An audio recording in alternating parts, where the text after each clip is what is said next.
This is the only recipe you need for coffee cake muffins. These are light, crumbly, and the perfect amount of sweetness. Coffee cake makes great muffins and it's so easy to serve. We'll start by making our crumb topping. In a medium bowl, add 72 grams of brown sugar. You can use light or dark. Add 1 teaspoon of ground cinnamon.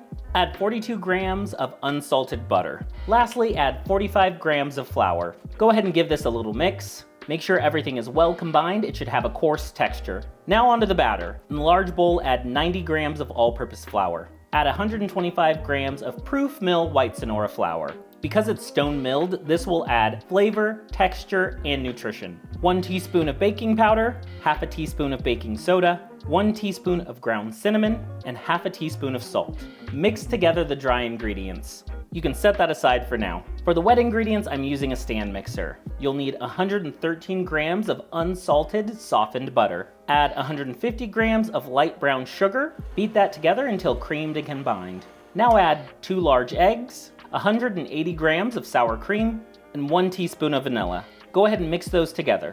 Scrape down the sides if needed. Once that's combined, add in your dry ingredients. Now you can add 2 tablespoons of whole milk. Mix until just combined. If any flour is sticking to the sides, go ahead and scrape that down with a spatula. Be sure to not overmix this batter. Once all the ingredients come together, it's ready. Line your muffin pan.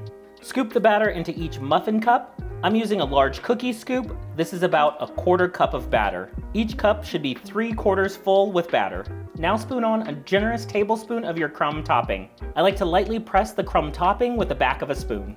I also like to clean up any excess crumbs so they don't burn. Bake at 350 degrees Fahrenheit for 22 to 24 minutes. Once they're finished baking, let them cool. I love these coffee cake muffins. They have a great texture, balanced sweetness, and just the right amount of cinnamon. Easy to make and pack a lot of flavor. You can really taste the difference of that white Sonora flour. Unwrap and enjoy.